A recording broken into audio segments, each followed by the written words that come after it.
Dhamma friends. Today also we are going to take time for the talk. So may everyone settle down for the talk and give the consent with 3 times. Sadhu, sadhu, sadhu.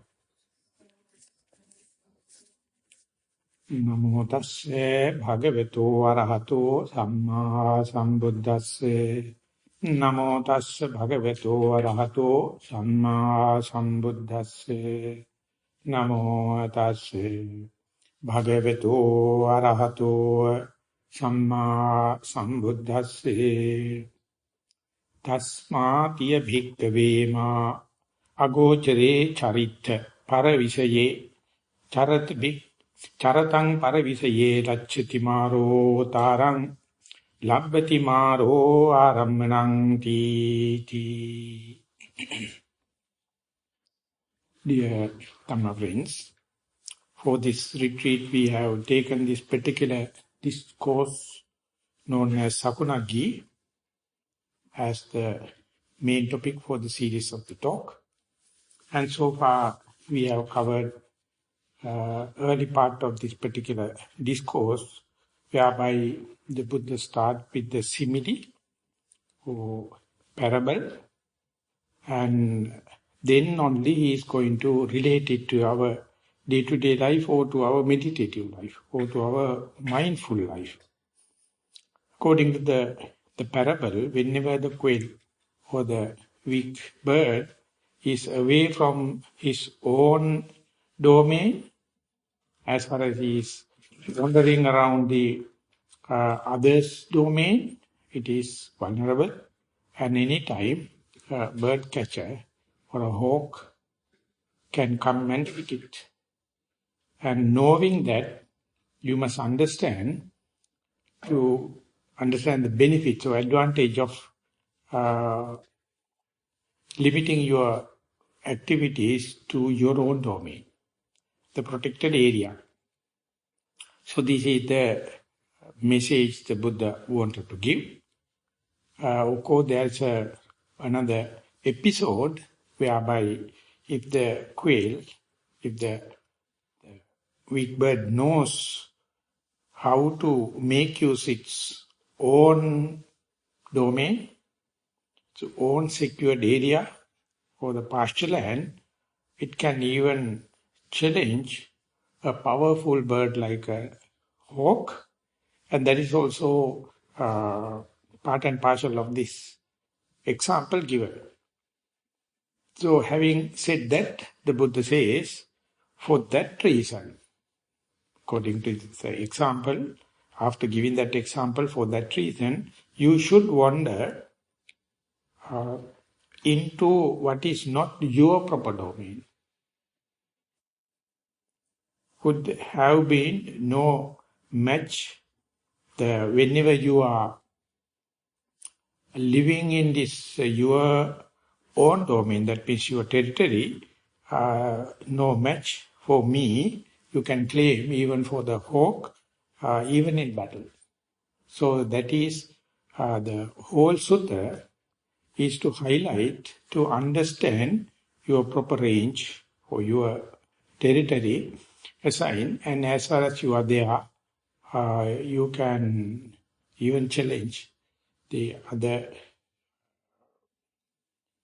powerful areas, powerful parts like hawk, and therefore how much you can establish into your proper range or into the domain. So when we are trying to relate this thing into our meditative life, yesterday we discussed partly about what happened when we are in our household life, when we are in our sensuous pleasure, or in the pleasure principle. There's no limit.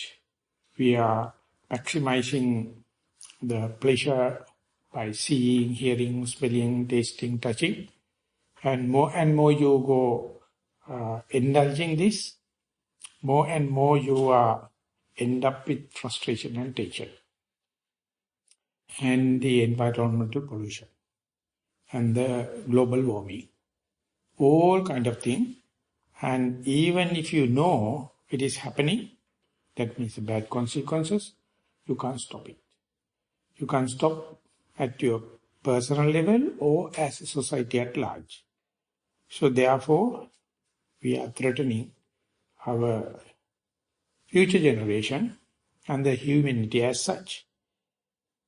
So when and where someone is aware of it, and when someone is given a serious thought about that, then only such a person can think about renouncing from this sensuous pleasure or this pleasure principle. That is why nowadays these meditation retreats are very becoming popular, and equally you can see organizations like this Girl Guide and the Boy Scout. They just go into the forest and know how to improvise whatever is available, and then have a separate kind of a fun, separate kind of a entertainment. And do you have your legitimate ability or rights to live in your comfort at home? But even then you go to the forest and live. So this is kind of a organization came from UK, and this monk's life and the meditator's life, it was a very traditional way out in Indian culture. So that is the answer for this sensuality. So when and where someone renounce the sensuous life or luxurious life or household life and go to the forest or go under a tree and place of solitude, then that particular person individually will expect so much of results, thinking that I have renounced, going against the grain, but his or her ambitions or expectation will not come up to the satisfactory level, because whenever you renounce the sensuous world or sense gratification, soon you go to the forest, soon you go sit under a tree or in a place of solitude. Moment you close your eyes, or moment you try to slow down, your past memories related to your experiences of the eye, ear, nose, tongue and the body start to come in an unexpected way. Just like a quail gone into other places, the hawks and falcons are waiting till it come out. So likewise, the person who renounced, beginner, must understand this situation, and that is why he or she must have a certain amount of, he must have association with the experienced people and listen to talks and be prepared. So we people now living in a retreat atmosphere, we know whenever we come to sitting session or in the walking session, whenever we try to introduce this our proper domain or proper range, that is to keep our attention with the bodily posture at the gross level, how much it is difficult. Because of our notions and the perception and past memories related to sense sphere. So it is called, the sense indulgence is called kama guna, and when and where you go to a meditation center or in the forest atmosphere, the 5 hindrances that come as the memory, as a shadow of our sense of pleasure, is known as kama sanya. That's a perception of the sensuous pleasure. So that you will never understand as far as you are at household way. As far as you are in the household life, so much of responsibility, so much of disappointment, so much of tension, discouragement, you will never get a chance to understand what is the mindset of a renounced life.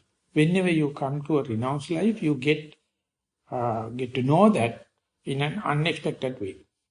So therefore, when and where you go there, you have to go prepared, and you can't do it by yourself.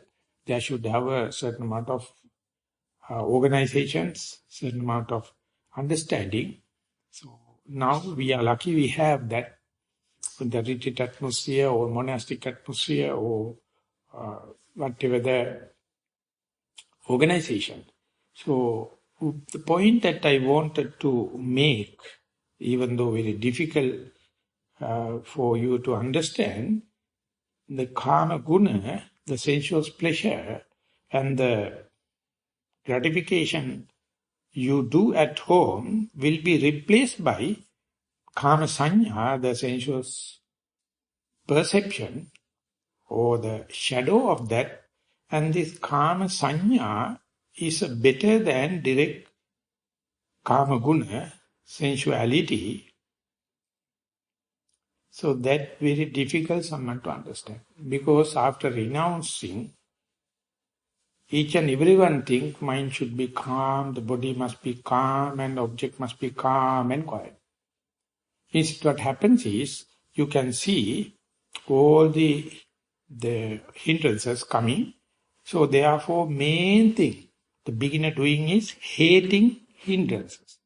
That's the first and foremost mistake in the renounced life. So you have to at least listen to it. You have to at least give second thought. More than the sensuality, the sense perception, what you gave, what you are disturbed at the meditative life is better. It's a replacement of the sensuality by sensual perception or memory. So the number of suttas, the Buddha try to explain it. I have lived my life for 40 years now. Among the meditators, everyone hate hindrances. Everyone try to do away with hindrances. So everyone get irritated by hindrances, so much so hindrances take upper hand.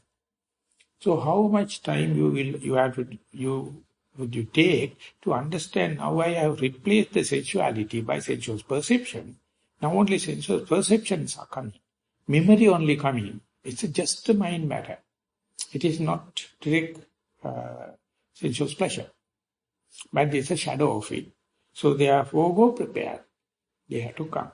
And when and where are you mature enough, you rationalize enough that now the sensuality, the direct sensuality or sensuous gratification is being now replaced by the sensuous perception. So in order to replace this sensuous perception, you have to introduce your primary object. You have to introduce your proper domain. You have to introduce your pivotal point. You have to introduce your reference point. You have to introduce the gathering ground or assembly ground. So you must understand the practical or utility value of introducing this primary object. For the sake of the talk, I would say here, your posture, your bodily posture is the pivotal value, pivotal point, or reference point, or your proper domain. So when you come back to the meditation center, usually you are given meditation instructions. How to do sitting meditation, how to do walking meditation, how to maintain mindfulness in day-to-day activities. Everywhere, the crux of the teaching is, the crux of the instruction is, keep up to your body, keep up to your bodily posture. So when and where you sit, for example, when and where you sit, you are being asked to, or you have been asked to volunteer to close your eyes. That is to cut that faculty, the seeing, hearing, and all the kind of thing. and asked to go to a place as much as possible, a silent place without no addressing, there is no listening is necessary, silent place. And then nose and tongue, or smell and the taste, are not much of a distraction, unless otherwise a specific case. And then most importantly, it has been asked to keep the body without volitional activities. That means don't move your body intentionally, consciously. That is why being asked to sit in a very comfortable, relaxed way, so that you can keep the body without much of intentional moving. But within the bracket, you have to say, any unintentional movements are welcome. Or let it be. That is how the breathing happens. This is how the rising and falling can happen. This is how any kind of thing happen. They are not what you do. So therefore, to keep it cut and dry, at the beginning of your sitting, you must make your sitting comfortable, relax, and determine not to make the volitional and willful and conscious movement of your body, but don't get angry with voluntary, involuntary activities like the breath, whether it is gross or subtle or medium. Or if you are focusing at rising and falling of the abdomen, it may be very prominent or medium or very subtle. Or you may feel the touch of your sitting posture. When you are sitting in a cross-legged way, your body may appear like a triangular pyramid shape, or like an ant hill, and where you can see a triangle of touch at the bottom, if you are sitting on a cushion or in the flat land. So this is the most lasting infrastructural structure on the earth, the triangular pyramid. So it makes your body like that, so that it can maintain by itself. Even if it is changing to swinging to one side, it can make compensation, and just like a flame of a wick, so always upright, unless otherwise there are cross currents. So likewise, keep the body in such a way, and then you are ready to see the hawk as well as the quail. And now you prepared, your parents told you, this is your secure land, this is your proper domain, and your partial land.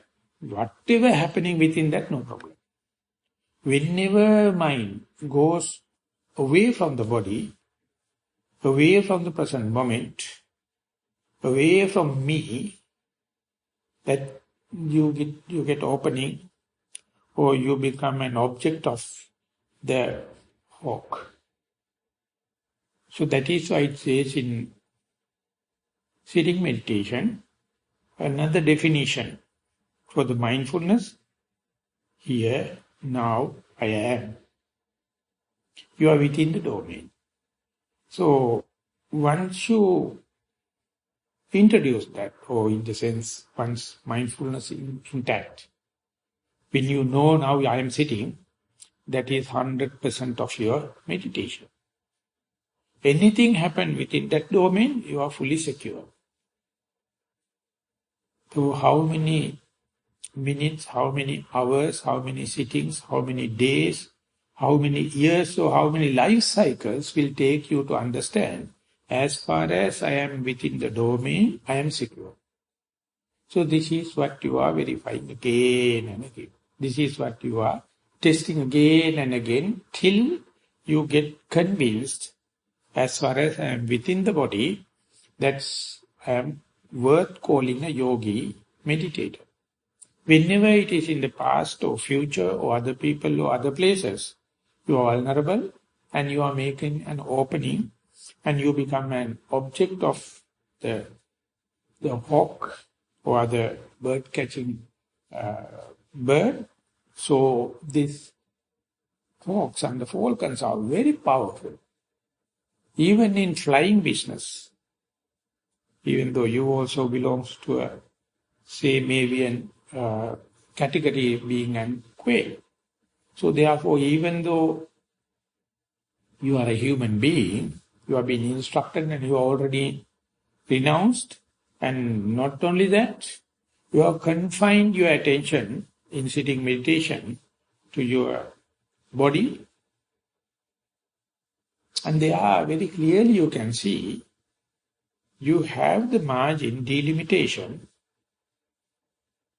This is me and this is not me boundary. This is the what you must try to understand, try to verify and write in your interview report. That is we call defining your object. As far as sitting, and if I am to call the famous Satipatthana Sutta, the Buddha mentioned, having gone into the forest or sit under a tree, gone to a place of solitude, you sit and then take the mental image of your sitting posture. Aranyagatowa, Lukkhamulagatowa, Sunyagāragatowa, Nishidati Pallankam Abhujitva. Nishidati Pallankam means you assume the sitting posture and Abhujitva, take a mental note, this is my starting posture, the balanced posture, symmetrical posture. So you have to get the mental configuration with mildly closed eyes. And that is the doorway, gateway to mindfulness. So imagine when we, in our Satipathala, we used to go to schools and we select a classroom full of children and we introduce them, sit comfortably and relax and make sure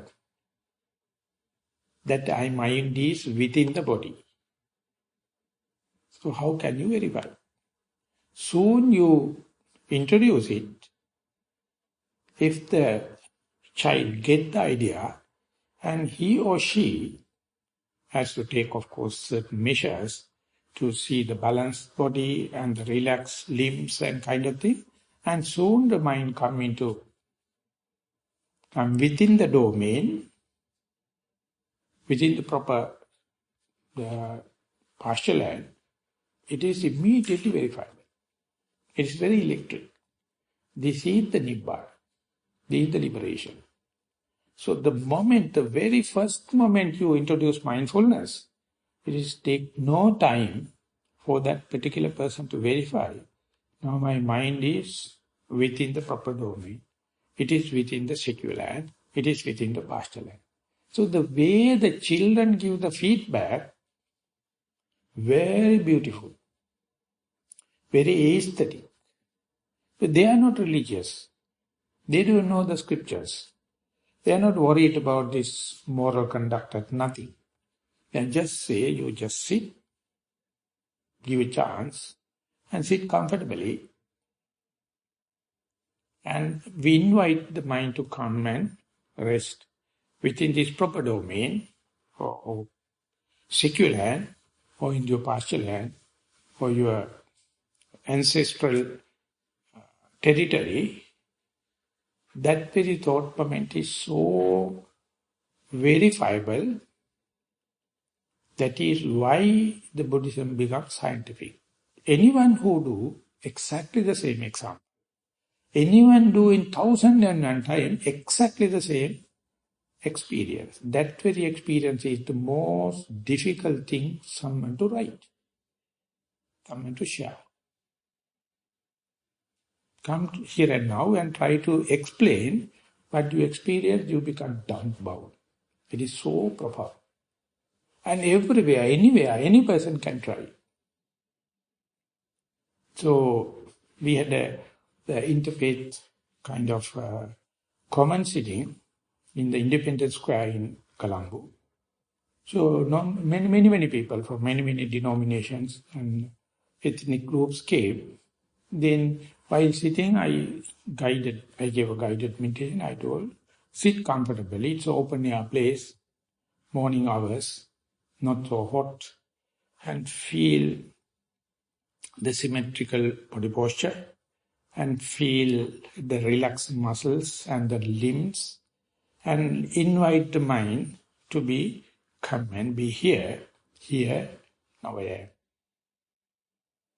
If all the participants come to the here, now I am experience, we are exactly the same. We feel everyone is human. And the Buddhists, they can say this is the Buddha mind. If you wish to know enlightened mind, that is the enlightened mind. So within 1 second, or within 1 split second, you can go into that, you can experience it. That's such a profound experience, you can't explain it. But verifiable. So this is what you call bare attention.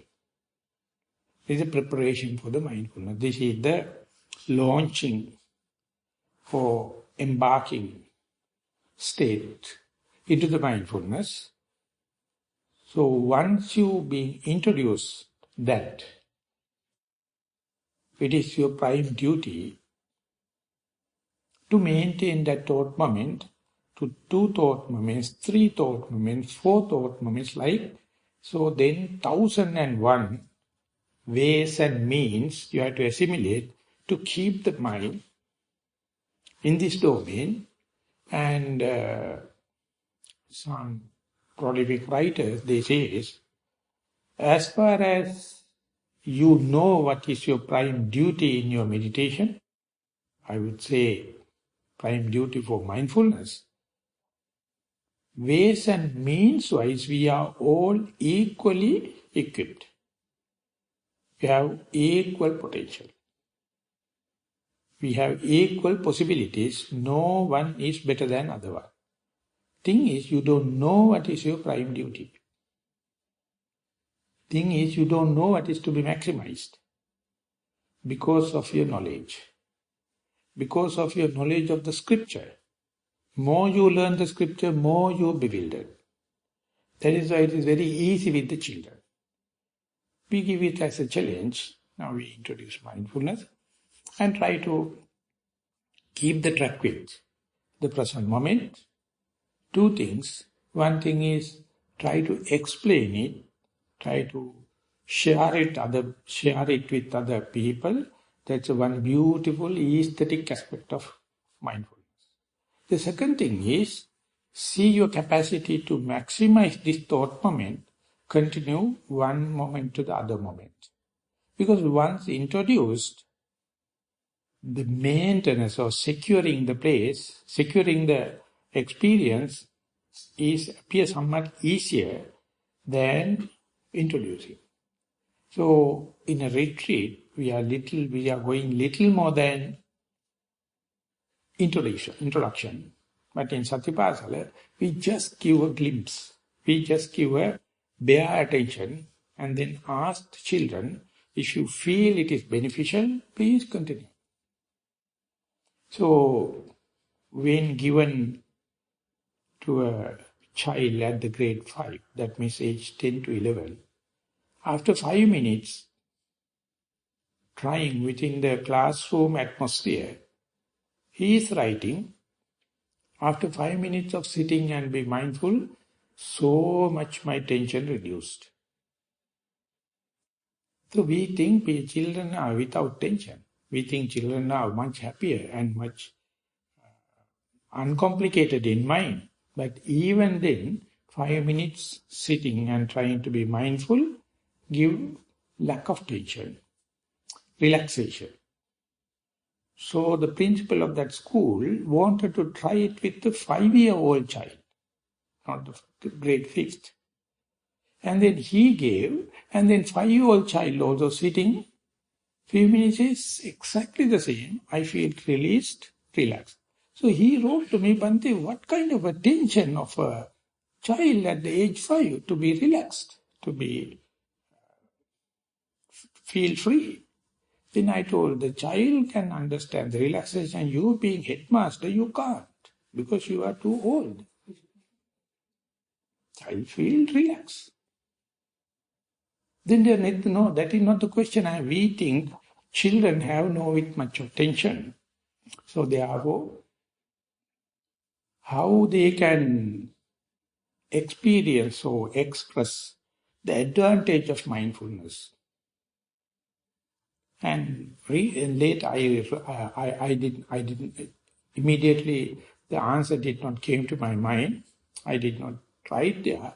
When I am reading, I found there's one psychiatrist. He's talking about this child psychology.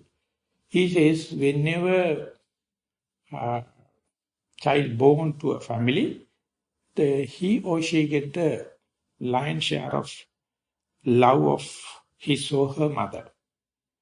So it is inevitable that the young mother is love the first child 100%.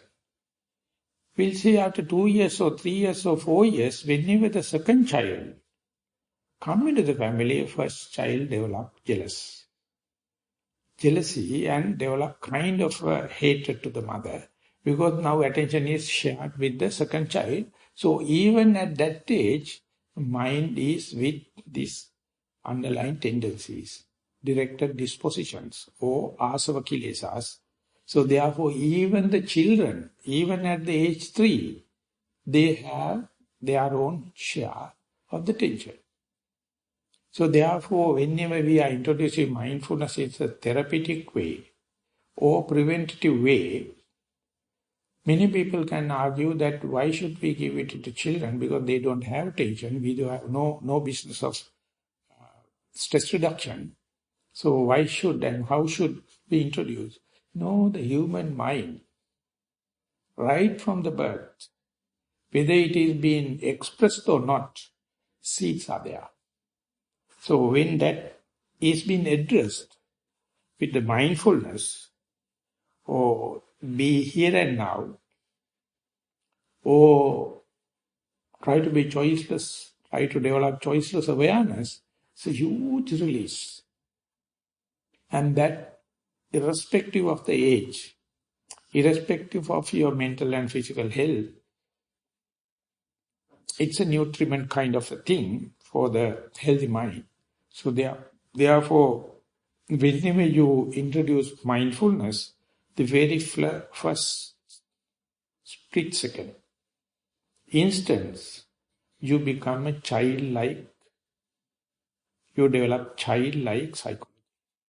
So cut through everything, you become a newly born baby. That is why you can't explain, you can't express the experience, any filthy experience, any past experience, any future experience, any otherworldly experience, other person, other place, you can explain. Therefore it says anything you explain is a defilement. So Taoism it says, which can be explained is never be the eternal Tao. Eternal Tao never can be explained. That is what we call humanity. That's what you call the common sense. But you can understand how difficult to have the common sense, how uncommon is the common sense today. Because of all the responsibilities, all the duties, all the knowledges and all the blah, blah, blah, we never come back at home. Even if you come, you become bound. So that's why it's called religious. That's why it's called philosophical. Or spiritual rather, not the philosophy. So when and where you introduce this proper domain, secure domain, ancestral domain, so then your mind is kind of immunized, or it is being guarded in a complete free of charge way. And then after a while, without prior alarming, just mind jump into the past, or to the future, or to the other people, or to the other places. Immediately, it will be infested with likings and disliking. So whenever mind is in the present moment, there's no liking and disliking. Of course, the beginner has kind of a liking because I achieved the mindfulness, so therefore appear like an achievement, and we may be hilarious to say that I am mindful. But when you are practicing more and more, you see, mindfulness is giving an experience that's rather neutral. That's why in our language, we call it boring, it's monotonous, and slimy, not dramatic. So instead, mind feel jumping into the past and future so that you get excitement, or that is what you call the sensuous pleasure. Each and every excitement is colored with likings and dislikes. That is the hawk. That's the falcon. So whenever you in the neutral feeling, here, now I am, or with your posture, you can verify it. That verification you can put into words saying, more and more you be here and now, more and more you be bored. You feel monotonous. You feel very lethargic. You feel very neutral. So mind is always asking excitements. Whenever, so excitement at your fingertip. Imagine at home.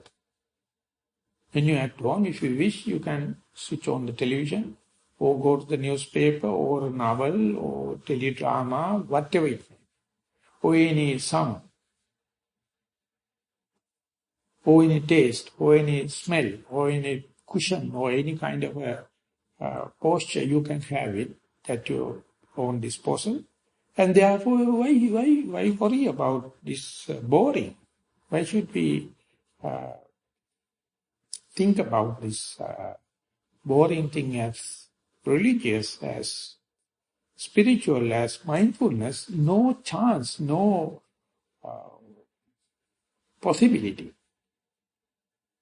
So when you come here and when you are given with the limited amount of facilities, just to pragmatic and practical utility value, and then when you come to the mindfulness, be here and now, then still mind is jumping in imaginary way back at home, or to change your posture and do kind of intentional changes in your bodily movements. This is also a hilarious thing for a bored mind. For the second part is, whenever you are to develop mindfulness, you are being asked to be silent, or asked to listen to your own sounds. When you are closing the door, when you are coming and sitting here, how much noise you are adding? Sound pollution. So whenever you are listening to yourself, the natural calming happens. And it's a very good gift for other meditators. There's no much of sounds. So when and where you keep on practicing it, there's a kind of a urge, there's a kind of a motivation to talk. So at home, the talking and sounds and everything is no restriction. It can happen. If you are not talking, you feel odd at home. Morning you have to say good morning, evening you have to say good evening. Otherwise you are not social enough. But here, it's not necessary, not the must. So I feel like very unsocial, backward. Of course, when we are at home, we are back. We are at home, at the forest, we are backward. We are like barbaric, back to the forest life.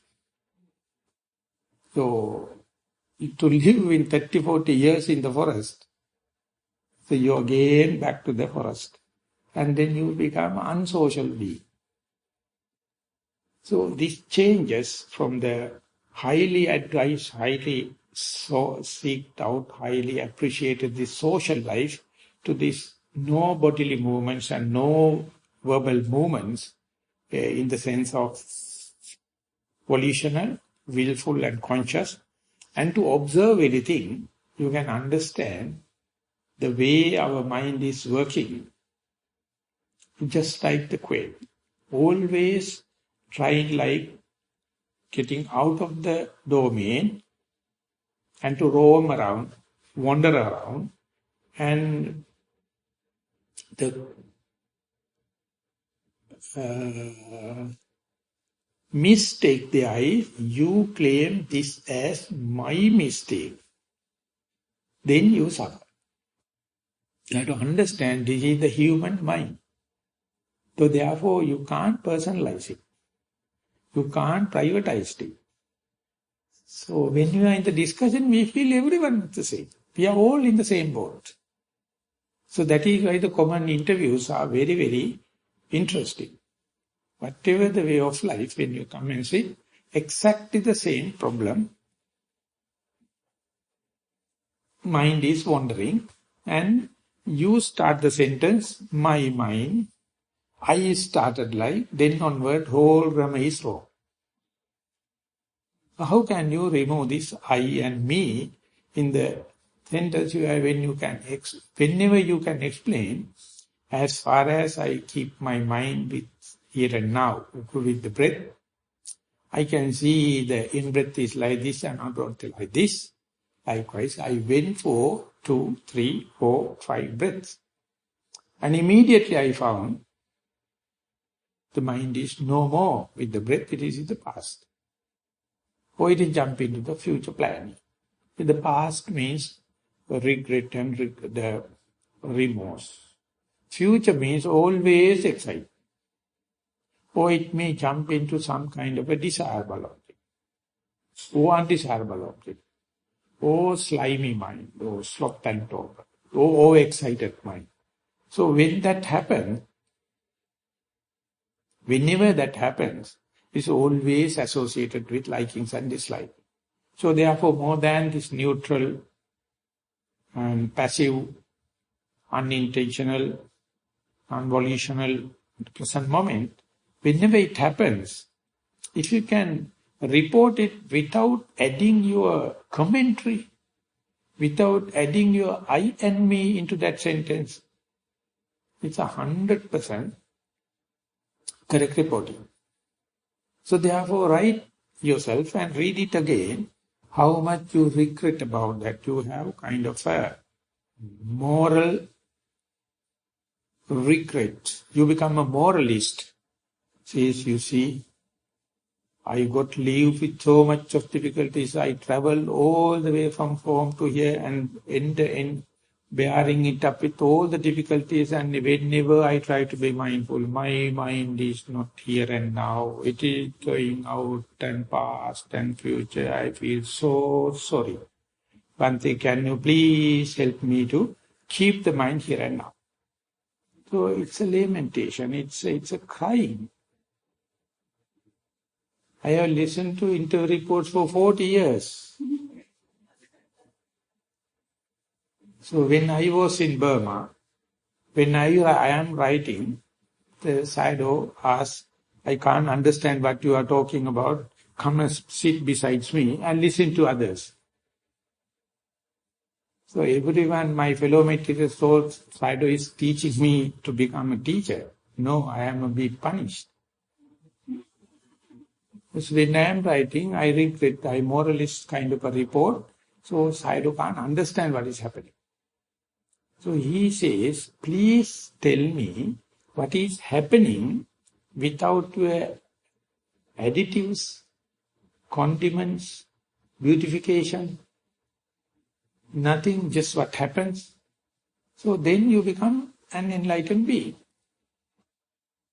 And you see how difficult for you to report without regret, without your moralist part. That part is lesser in children. I hope you will understand. They are not been trained as moral beings, just especially now in fun, in their child age. So they can write it without any much of they, because they are not filtering their information with this morality. So that may be the thing the Sigmund Freud mentioned, that ambiguity of civilization. Being civilized beings, we are being introduced, this is good, this is bad, this is forward, this is backward.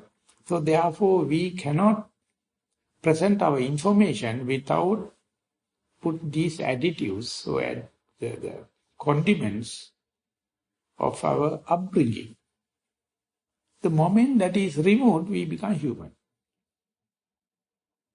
So this is the part, the second deeper layer of this particular discourse. So even if you caught up to the hawk, you must not blame the hawk. You must understand it is my mistake. I am the person went out of the domain and domain still open. Thing is, it is boring.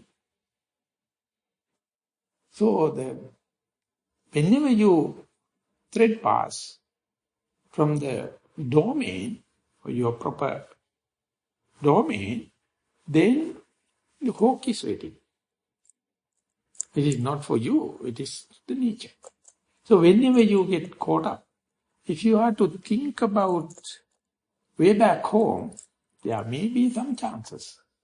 You never cannot think about way back because your mind is regretful, remorseful. So you are sick. Your capacity to understand the ways and means to go back home is completely cut off because of your regret. So therefore, to be mindful is first to keep the mind within the domain and see details, the shapes and the manners of your primary object. It's a kind of a hobby. The in-breath is cooler, out-breath is warmer, in-breath is longer, out-breath is shorter. Likewise, if you can go deep into the primary object, then there will be longer chances, longer time. You can keep it up with the mindfulness. And you can see the characteristics of the primary object. Therefore, it is called the sap of the mindfulness. Whenever you avenue with the primary object, or in the sense they are mindful, intact with the primary object, don't be superficial.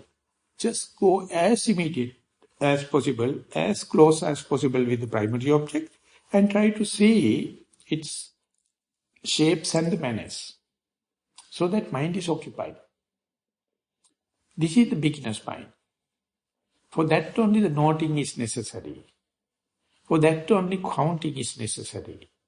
For that only repetitive application of the mind to the primary object is necessary. It is like when you are learning ABCD in the kindergarten level. So when the teacher is writing A, you have to just get the picture and you have to make the sound A. And the sound and the picture has to come together. And tomorrow also you have to do it. Day after also you have to do it. Then you understand this sign, this sound is the starting letter of the word apple. And it can connect with others. It's a vowel. So likewise the letter is not the mere lines of chalk. So you get some organic connection. This is the vowel, this is just alpha starting for a letter of the alphabet, and the sound is A, not B. Like 1,001 times you have to introduce, but the letters now at this stage is nothing, because unless otherwise a letter come into a word, we are not into kindergarten level, we don't care. Unless otherwise that word is come into a sentence, unless otherwise that sentence come into a chapter and then it comes to a theme, the letters are useless, they are no value. But when you are in the kindergarten level, letter is the starting block.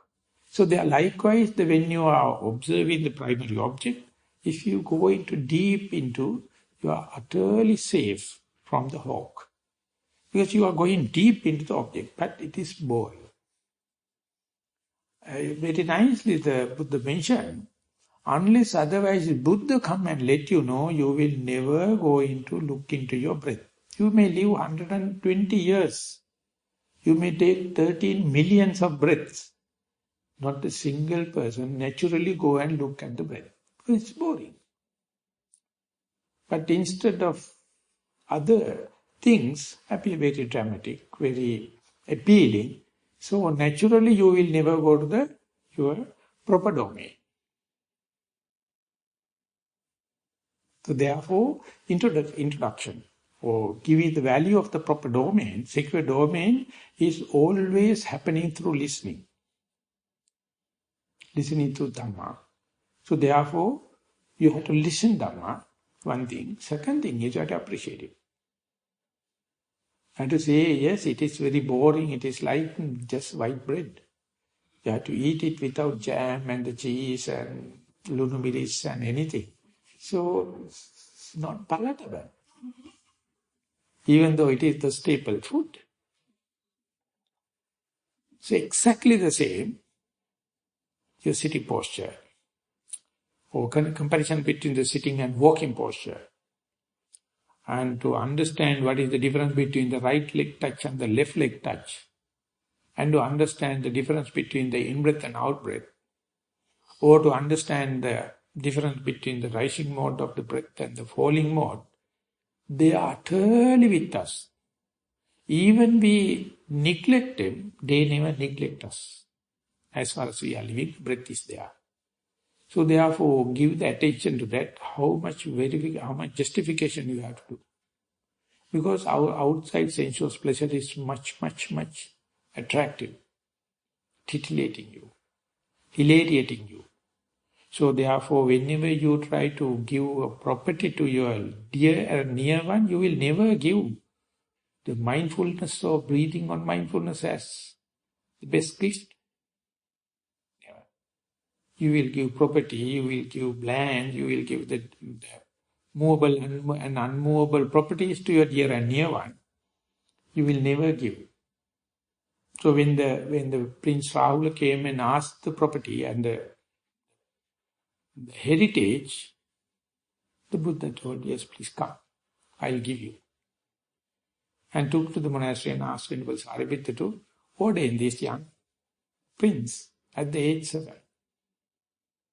If it is happening nowadays, the Yasodhara will go against the human rights.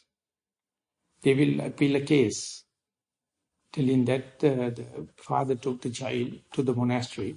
Not only he abandoned me on the day I am parturited, and the 7th day, the first day he see the child, he took to the monastery. And you see, it's a suckling baby. So these things are very difficult to justify in our present day values. So the day you meditators understand how to give it to our second generation. This is the domain, this is the secure place, and when you go there, it is easier, it is as a preventative way rather than the therapeutic way. Even if you are taking as a therapeutic, whenever you get cured, you will again back to the sensuous pleasure. Again back to the pleasure principle.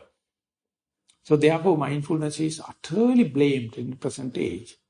They are using in order to get rid of your tension and to go back quickly to your sensuous pleasure and sexual pleasure. So therefore it is also became another medicine. It's a cure or therapy. Of course, it has its own that justification. But giving it on the preventative way it's reaching far and far away. So therefore, whenever you introduce mindfulness, or when you, for example, be mindful on your breath, or your rising and falling, or your left and the right, you have to understand, unless otherwise you keep on rubbing against the primary object, my natural tendency is to go to the other domains or to the other properties, insecure place.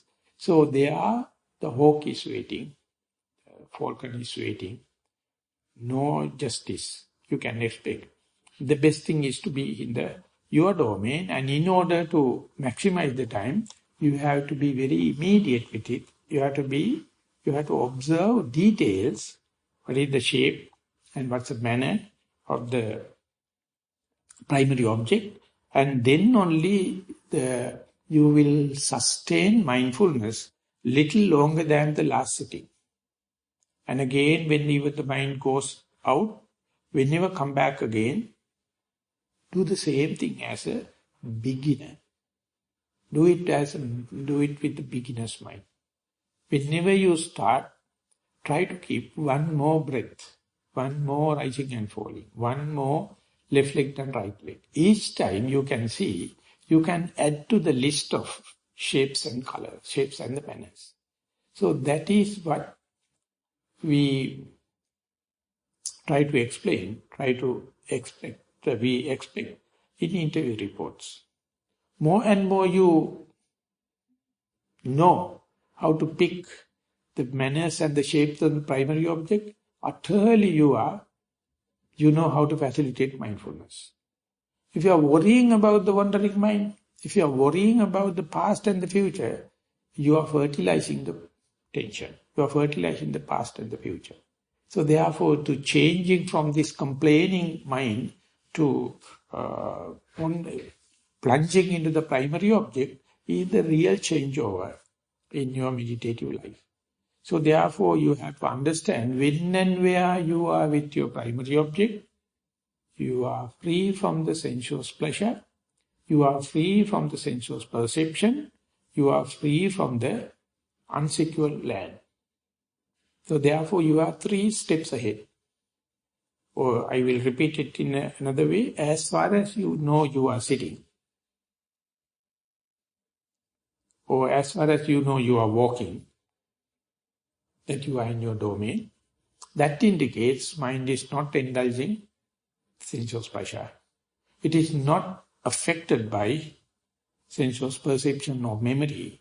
You know verifiably it is in with your posture. So that you get free of charge. So that is, I would say, a human right. That is, I would say, your birthright. But unless otherwise come and tell you and let you know the disadvantage of not doing it, and you will utterly go through a misery, you will not justify this. You will not appreciate it. That is why you have to be moral, to get the precepts and listen again and again. And discuss again and again. Otherwise, natural tendency is for the sensuous pleasure, sensual gratification. So it is not a crime at the household life. But that is what we call our richness. That is why we are the first world country, we have the technology, we have the information, and we have the infrastructure, everything. You can measure the first world country, second world country, third world country, anything. But therefore don't clash them. They are 2 spheres. At the household life, yes. But when you come here, you can understand, you have replaced the household life with the renounced life. Now you are replacing the household renounced life with your primary object. So it is your duty to keep close association with the primary object. That is a sign of mindfulness. And to facilitate it, you have to see each and every tiny details of the primary object, so that you can see all the possible shapes of the breath, all the possible manners of the breath. That indicates, it will take long time, but for the moment you can understand you are ready to see the changes of the primary object. Otherwise your mind is sick with permanent notion. You expect the primary object to be permanent as a fresco, like a drawing painted on a wall. That it is not so. It is changing first breath to the second breath to the third breath to the fourth breath. Each and every time it is changing. Easily you can understand in-breath is change different from the out-breath. So you have to first give that introduction.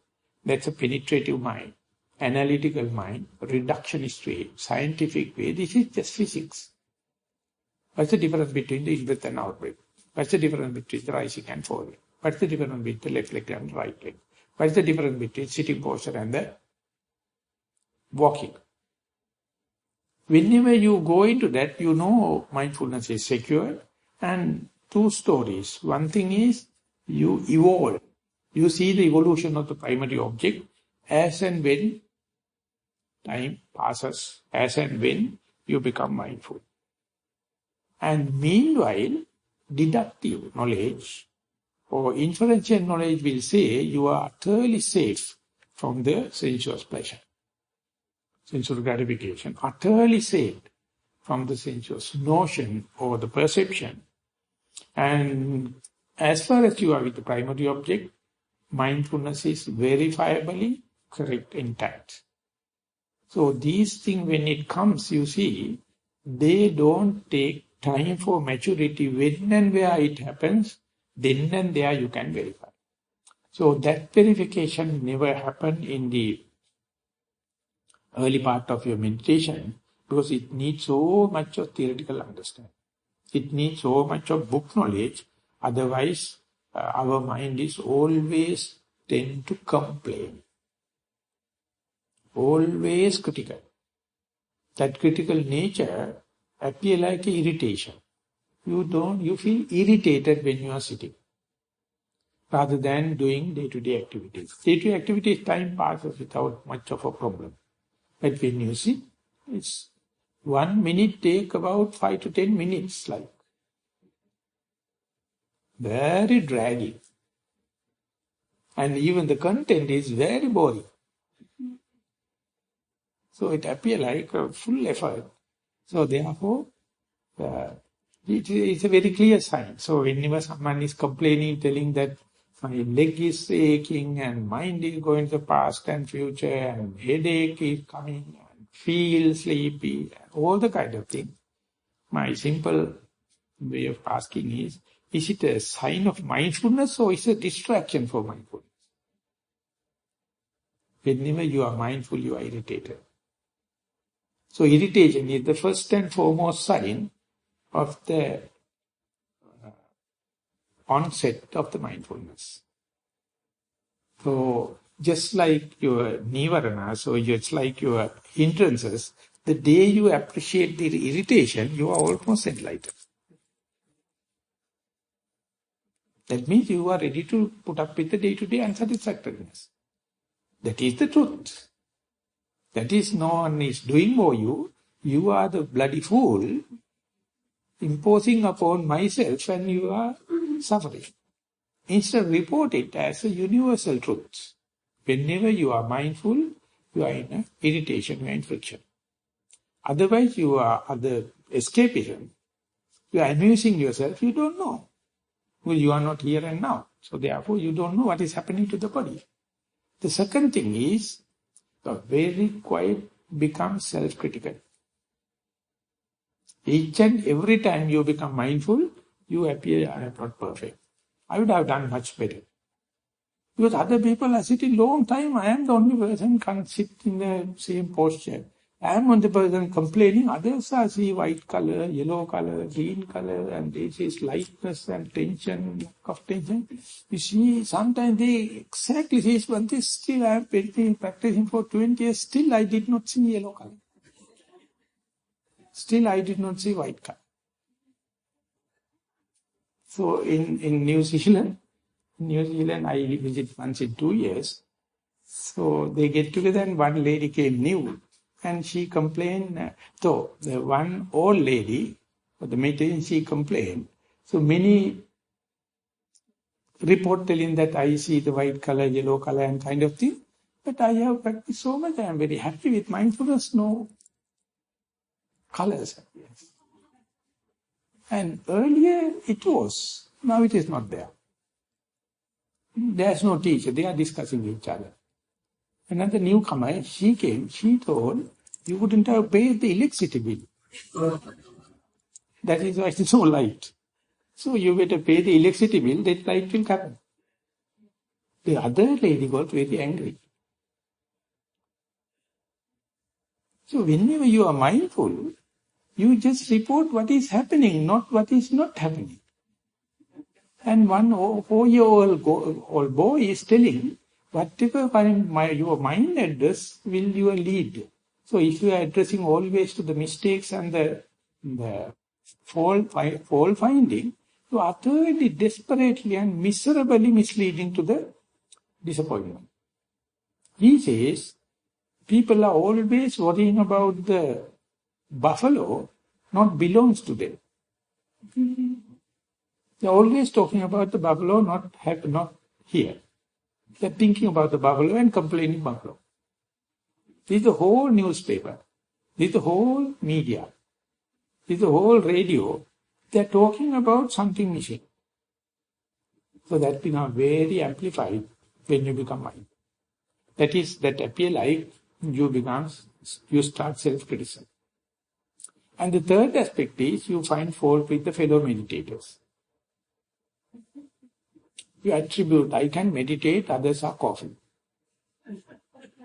I can't meditate, sometimes it is raining. Or I can't meditate, there are flies. So each and everything becomes so irritated, so easily you attribute to others. This is also a very clear sign of mindfulness. And the fourth one they put in they say you become pedantic, you think everything must be worked to rule. So all these four, irritation, self-criticism, fault finding with others and pedantic nature are considered as negative four signs, but they are very clear indication you are mindful. So whenever that appear in a positive way in your report, you have in a completely revolutionary way understanding things as they are. So this is the advantage of being in your proper domain, not to say that you are not vulnerable to the hawk. But this particular discourse is to indicate if you are not mindful, if you are not in the secure place, how much you are vulnerable to the hawk or the falcon. And further, the Buddha himself says, even if the hawk is in advantageous position and you are taken for your right, still you can save yourself if you know the tactics, if you are intelligent enough. So therefore, not only avoiding the hawk, but if you know your proper domain, if you know how quickly you can come back to the proper domain, even after little mistake, you can rectify it and you still declare your advantages and you are hilarious. So that part is the most related to the insight meditation. But to do that kind of acrobats, you have to have basic qualifications like understanding the disadvantage of the sensuous pleasure. And understand that only you can replace by sensuous perception. Sensuous pleasure you have to replace by nivaranas or sensuous perception. And that you have to replace by your primary object.